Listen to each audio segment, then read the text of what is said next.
There's always someone who is going to tell you that they don't like what you do, or they will ask like 10 different versions of what you offer, only to have you go back to the first one.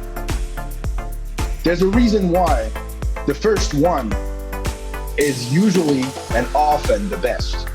It's because it's fresh in your mind. And the spontaneity, your instinct, exactly, your instinct and your spontaneity as a creator makes the whole difference.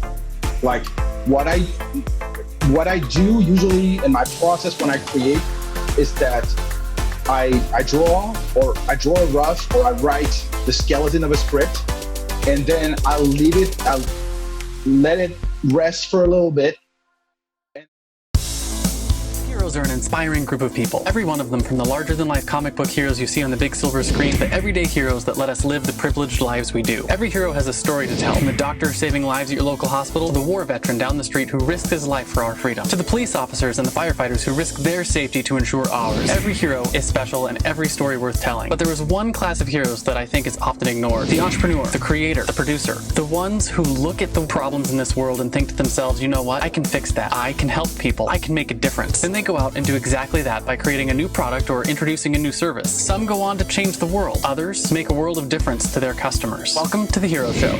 Join us as we pull back the masks on the world's finest heropreneurs and learn the secrets to their powers, their success, and their influence, so you can use those secrets to attract more sales, make more money, and experience more freedom in your business. I'm your host, Richard Matthews, and we are on in 3, 2, 1. Hello and welcome back to The Hero Show. My name is Richard Matthews, and I have the pleasure of having Fabrice Sapolsky on the line with me today. Fabrice, are you there? Hi, Richard. Thanks for having me. Awesome. So glad to have you here. Where are you calling in from today? I am in Los Angeles, sunny LA. Los Angeles. And for those of you who are following along, we're still stuck in Florida in our little piece of paradise for the remainder of our crisis that we've been going through over the last few months. Where to? Fabrice, what I want to do, we're just sort of stuck. So what I want to do is introduce you real quick for those of our listeners who don't know who you are. So Fabrice was born and raised in Paris with a passion for American comic books and R&B music, but that's another story. First as a journalist, designer, editor, then a writer, and now artist and entrepreneur. You are the co-creator and writer of Marvel Comics' Spider Man Noir, as well as several independent titles like Intertwined and One Hit Wonder. You moved to the U.S. in 2015, first in New York City, then L.A., and you're championing creators, and especially the immigrant creators like yourself. You founded Fair Square Comics, a comic book think tank, in 2019, and you're developing numerous projects for all kinds of audiences. So it sounds like you got a lot of stuff going on. To start off with, why don't you tell me what it is? Tell me what it is that you're known for right now. What is it that you actually help people do, like who your customers are, that kind of stuff? I have, where do I start? First, the first thing that you have to know about me is like, I'm mostly self-made. Like when I say mostly, it's like I graduated from university, and I have a degree in history from the prestigious La Sorbonne University in Paris. But I never used that. And I switched very early on in my career through art and graphic design and journalism. And this is where I was. For a long time, I was known for creating the premier magazine about American comics in my home country in France. It was called Comic Box. It lasted for 19 years. So it was kind of long. Nice. But then, of course, in 2008, the first issue of Spider Man Noir for Marvel Comics changed everything, because I went from being from one side of the velvet rope to the other side of the velvet rope, and I became a professional creator. And it kind of put me on a path where that led me to change like my location and go from Paris to New York, then LA, and talking to you today. Awesome. And I was just pulling up Spider Man Noir here on my on my tablet. So this is like it's like the black suit Spider Man that no. Is this so right one? Yes, this is me. My name is on the cover, by the way, so you will see it. Yes, no, it's not the black suit Spider-Man, because in comic book jargon, the black suit Spider Man is what is now the Venom suit. Spider Man Oh, Noir. okay. So I was gonna say he's the one that was in the new Amazing Spider-Man movie, right? The guy who Correct. Nicolas Cage voiced him. Yes. Well, this is a family friendly version of the character that I created, but yes, it is that Peter Parker. And so in 2008, Dave Hine and I we co-wrote this character that I came up with, and then I went to Dave Hine and we developed it together from our comics. And he's a Spider-Man, but in the 1930s, and that changes everything because our Spider-Man was designed to be socially conscious, politically conscious, with a moral compass that is very different than any other superheroes. And there's a lot in this universe beyond just a person who delivers justice. Awesome. That's really cool. So what I want to find out from you is how you got started as an entrepreneur, right? We talk, on this show all the time. Every hero has their origin story, and as a comic book author, I'm sure you're intimately familiar with origin stories. So this is where you started to realize that you were different, that maybe you had superpowers and maybe you could use them to help other people. So how did you get started on this journey of discovery and becoming an entrepreneur yourself? I don't know. Maybe being an entrepreneur is a beautiful curse. Just like every superhero has a curse. So my curse is that, yes, I'm an entrepreneur, and it started like very early. When I was like 15 years old, I was like doing fanzines with my brother, and we were selling it at school with the comics that we were creating, and we were selling to other students. I guess this is the birth of my life as an entrepreneur, but like for the real birth of my entrepreneur life, I have to go back to 1998, so 22 years ago. I was bored. I was working in publicity, and I was a art director, and I was bored with like publicity and like designing stuff for banks and really administrative companies and insurers. And like, I mean, it's fine, but like there are more exciting ways of putting yourself out. And my grandmother gave me some money, and it was my inheritance money. But she said to me, "I'm going to give it to you while I'm alive, so I know you're spending it wisely." And of course, I didn't, because I created my first company with that. And that company was named TSC. And this is where I started my magazine, my magazine about American comic books, because this was my first love. So I wanted to, and there was no news magazine or professionally done magazine about American comics on the French market. So I thought it was a good idea, and it was not a blessing in disguise at all. It was hard every day, and after 3 years, I went bankrupt because one of the companies in that sector, in that field, decided that we were a parasite. So they launched a competitor just to kill us. And even though we remained on top, like we were the number one comic book magazine at the time, we couldn't breathe anymore financially, and I had to go Chapter 11, and I lost the company like a few months later, and then I did it again a few years later, but this time not as a publisher, but as a packager. I was packaging magazines for third-party companies, and this is how I brought back my initial project, my magazine, Comic Box, and I developed a lot of activities around that as a packager, working for other companies. And me and my team, we grew at one point to like 11, 12 people, so we were like a fairly decent size operation. And after 9 years, crisis hit 2009, and we had to go bankrupt again. And the company was under administration for a few years, and then it was never the same after. And I said, like, look, I don't want to be in the magazine business anymore. What I really want to do for the rest of my life is making comics, and the only way to do it is to move to the United States, and that's what I did. And so I started working for other people, first as an independent, then an employee with American companies. And then last year, I decided that it was really high time that I prioritized myself. And I created Fair Square Comics on the side while I was still employed. And of course, with COVID and the financial and like everything collapsing in 2020, I was laid off. And now, of course, Fair Square Comics is my priority. So my own company is my priority because like there's no way to put myself out.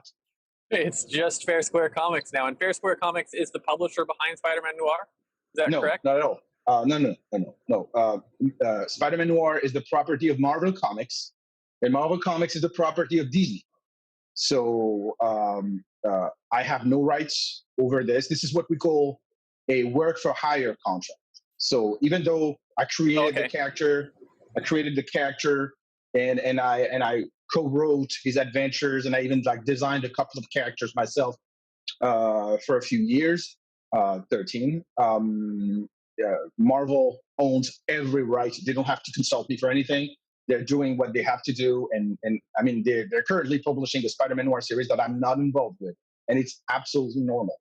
This is how things work, and it's also why it was so important for me to create my own future, my own company, because developing other characters and characters that I own is also a way to put my legacy. Yeah. So I'm just curious because I'm not familiar with the industry at all. Since you wrote and co-created and co-wrote some of the comics, do you see any royalties from those, or is it like you get paid for it once and it's over? So I was paid a very, very little amount of money in advance, and I've seen some royalties, but I can't say it's spectacular. Like it can't like grant you a good restaurant on a date with your partner once in a while, but that's all. I mean, you can't really build anything with that. I mean, we're not talking royalties for books or for movies or even for music. Royalties in comics, especially with the way my contract was shaped, didn't bring me a lot. Yeah. Interesting. So now, what is it that you primarily offer as like products and services through your current the comic company you have now? So first, I am producing as we speak 7 new comic books that I will either launch directly to the public and sold directly on my website, or digitally through other platforms, or kickstart through, of course, Kickstarter, which has been like a weapon of choice for a lot of comic book creators because it helps bring a lot of money quickly. And I also offer consulting to comic book company because I've been an editor and a professional for over 23 years. So all that knowledge, whether it's on the American market or on the international markets, because I know everything that happens in Europe, I have contacts in Asia. So I'm pretty familiar with the comic book scene all over the world. And I am offering those services as a consultant to companies if they have a need. I also, because I have a vast network of talent, I can act as a talent scout or a talent manager. I have done that, and I offer portfolio reviews for new artists who want to break in. I also like to give more information about the business and try to kind of tell the truth, because the problem is that there are a lot of fantasies around the publishing industry or the comic book publishing industry, and it's sometimes it's like really interesting to say, okay, you think you know, but here's what's exactly happening here. And the other thing is that I'm trying to provide an experience that's different because I'm not American, and the American comics industry is kind of a bubble. So by bringing another type of experience and another type of because I was raised in another country, another set of references and a lot of nuances, bring something fresh to the table. Awesome. So, in light of what it is that you do now, right? Talk a little bit about your superpowers, right? And this is what you do or build or offer this world that really helps solve problems for people. The things you Yeah. use to slay the world's villains. The way I've been framing it for my guests is like, if you look at all the skills that you've developed over the course of your entrepreneurial career, you probably have one skill, your zone of genius, so to speak, that really empowers and energizes the rest of your skills. What is that for you? Well, first, let me say that entrepreneurs are really superheroes because we are asked to master about everything possible. We have to be good at accounting, at marketing, at SEO, at production, at driving a truck, at cleaning a house or a factory, at everything artistic. We have to be good at everything. So I guess like we are the Superman and Superwomen of our world as entrepreneurs. That being said, I think my own superpower is that I never give up. Like every time I get hit, I come back on the ring and I fight back. And that I've learned that this is a superpower. It's like being resilient, being resistant is a superpower itself because you get bruised a lot. You get bruised a lot, but you by not giving up, you're showing the world that your voice deserves to be heard. Yeah, absolutely. And the whole idea of never giving up is such an important aspect, right? And I tell people all the time, and it's like, you can't compete with me because I'll work you under a table, right? And that's the way a lot of entrepreneurs are, is, you know, never, ever, ever, ever, ever, ever, ever give up. And it doesn't matter. Like you had mentioned already, you've been through bankruptcy twice, and yet you still came back from both of those and created a successful comic book line in Marvel Comics. You got a comic business going now. And, you know, not a lot of people are willing to continue past the first failure or two or three or four to grow a business. So it's a huge, huge asset to have also, that kind of tenacity. And also, I think when you're starting your first company, you're afraid of bankruptcy. You're afraid of a lot of things. But like I have to say, my first bankruptcy was kind of a liberation because I understood that it was not my fault. It was just that. It happened at a time, and I was young. I was like 30. So it happened at a time where I needed a slap in the face to remind myself that the world was bigger than just me and my family. And of course, it was disastrous financially. And a lot of entrepreneurs are losing, not counting the money that we lose. We invest so much compared to what we get. But the thrill of going out there with our own products, defending our own ideas, and doing something with our lives, with our like 10 fingers, and like, okay, this is me. This is what I did. This is what I created. And I'm going to give it to people. And I always say that because, I mean, of course, with COVID, everything is different now, but I've toured extensively since I came to the United States. I've covered over 60 comic book conventions where I meet people directly and where I sell or promote my art or my comics. And I will tell it to everybody. Audience never lies. Never.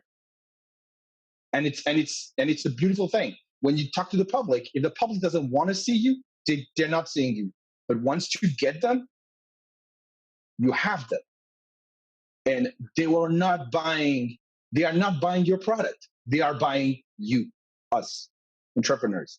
So we have to put ourselves out. We have to show our faces. We have to show who we are. We have to tell our stories. For a long time, I was like very shy. I wouldn't tell my story. Now I'm telling my story everywhere because this is what people want to hear. They want a human contact. They just don't want a random company that's just a brand. I have this hashtag that I'm like working on, like creators over brands. Brands are fine. I have brands. You have brands.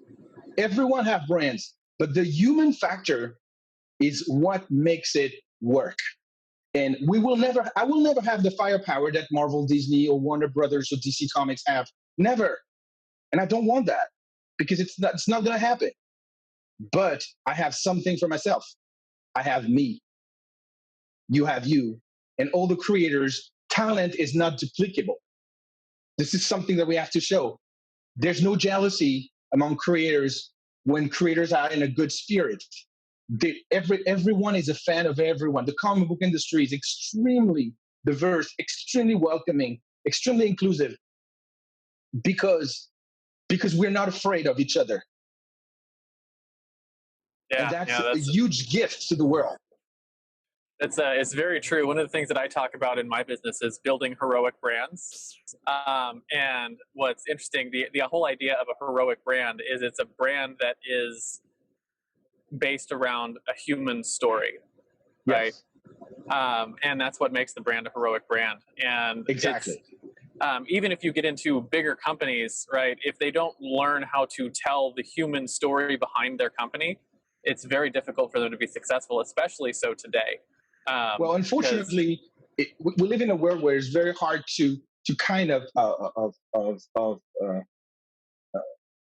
really tell what's right and what's wrong, and who are the good guys and who are the bad guys. But actually, when you look at how companies have been built in the past century, when a new member comes, he or she comes, they come with their own network, with their own sensibilities. If these people are left alone and work with their own sensibilities, with their own moral compass, with their own methods, and they're not like completely watered down or by the company they're working in, it will work.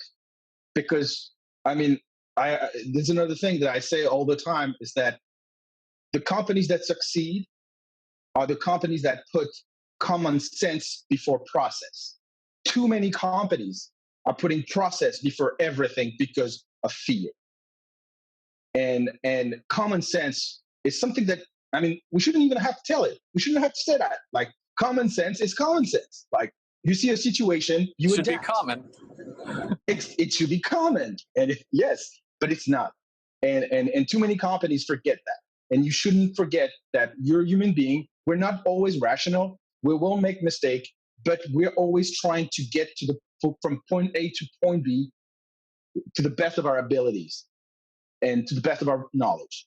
And now a quick word from our show's sponsor. Hey there, fellow podcaster. Having a weekly audio and video show on all the major online networks that builds your brand, creates fame, and drives sales for your business doesn't have to be hard. I know it feels that way because you've tried managing your show internally and realize how resource intensive it can be. You felt the pain of pouring 8 to 10 hours of work into just getting 1 hour of content published and promoted all over the place. You see the drain on your resources, but you do it anyways because you know how powerful it is. Heck, you've probably even tried some of those automated solutions and ended up with stuff that makes your brand look cheesy and cheap. That's not helping grow your business. Don't give up though. The struggle ends now.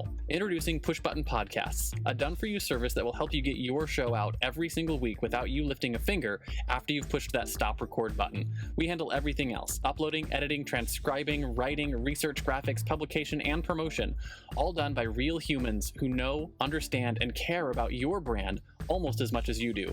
Empowered by our own proprietary technology, our team will let you get back to doing what you love while we handle the rest.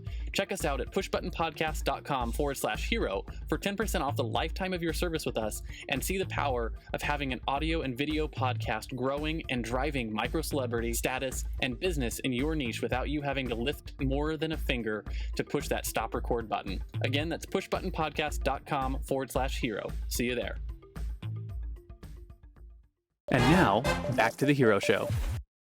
My next question for you then is the opposite of your superpower, right? The flip side of that coin, and you know from developing superheroes, every superhero has their fatal flaw, just like Superman has his kryptonite. And I'm curious, before we get into this, what is Spider Man Noir's fatal flaw? So Spider Man Noir is this very special character because yeah, his mentors were kind of screwed up. Yeah. Kind of insane. His latest mentor before this person was met his creator, met his maker, was a drug addict and with questionable methods. So Spider-Man Noir's flaw is probably that he has a very black and white sense of justice. There's no shades of gray. He is like, you're good or you're not, and he will go to sometimes extreme measures to deliver justice. And I think that's because he's also young. I mean, at least in the story as I've written. I mean, I can't speak for what has been done after me, but like the way Dave Hine and myself have written the character, Peter Parker is this 18-year-old kid who has this immense power and now has the possibility to make a difference in a very unfair world in 1932 with a huge crisis. And he's been raised by his uncle and his aunt, and in the story, they're communists running a shelter. So he also has this very socialist way of thinking, and that's our Spider-Man. So you can't really put him in the same basket as the other character because he's simply different. His upbringing is different. The way he sees the world is different. He will always root for the weak, and he was always root for the people who need him. Awesome. So with that sort of like framing for our discussion, the fatal flaw for your business is something that you've struggled with to grow your business over the years, that you sort of, constantly had to fight against yourself. And I think more importantly than what it is how have you worked on it for other entrepreneurs who might suffer from the same fatal flaw that you've had? Like for me, it's always been perfectionism. And I use that perfectionism as an excuse to not ship products, right? And I'll, procrastinate and things like that. And I've had to work on that over the years. So what is that for you? It's definitely not perfectionism. And let me tell you why. Because when you are in the press, you have to, and you're in a fast train that cannot stop. Every issue replaces the previous one, and you have to ship on time. So between an issue that is not perfect and an issue that will come out and make money, you will choose the issue that will come out and make money because that is the priority. You have to put the product out. So I will never say perfectionism. That doesn't mean that we don't have to fight for it. We'll fight for it. We'll fight for it. We'll try every month to do better than the previous one. But shipping on time, delivering product, very important. The second thing is, and I really think that the challenge in my industry, in the creative industry, is really to have, and especially now where there's so much out there. There's so many comics. There are so many different publishers and different flavors. I guess the problem is to get your voice heard. It's really hard because social network can sometimes be very disappointing because you're throwing something out there. You don't know what the others are doing. Sometimes it's not the right time. Sometimes it's not the right moment. And you're disappointed because you bet a lot, you invested a lot in something and it doesn't work. Last year I did a Kickstarter campaign. I failed for the first time. I failed. And I rethought completely my process. I retro-engineered the way I was doing that Kickstarter campaign and why I failed. And when I failed, I realized that most of the people that would have invested on my Kickstarter didn't even see it. So I guess when you're an independent and you don't have, again, the firepower of a big company is to exist, is to show that you're there. Because people, if they don't see you, they forget who you are. They forget you even exist. And the attention span of a consumer right now is extremely short. So we have to be constantly out there. Yes, we have to be constantly out there. And the challenge when you're a small boutique independent publisher like I am, is to have people interested constantly, keep them coming back, coming with new ideas. We know that the bigger companies don't have to do this because they've been established for like decades. They have the advantage of being just there. They control the distribution. They control a lot of things. They have more money. They have more everything.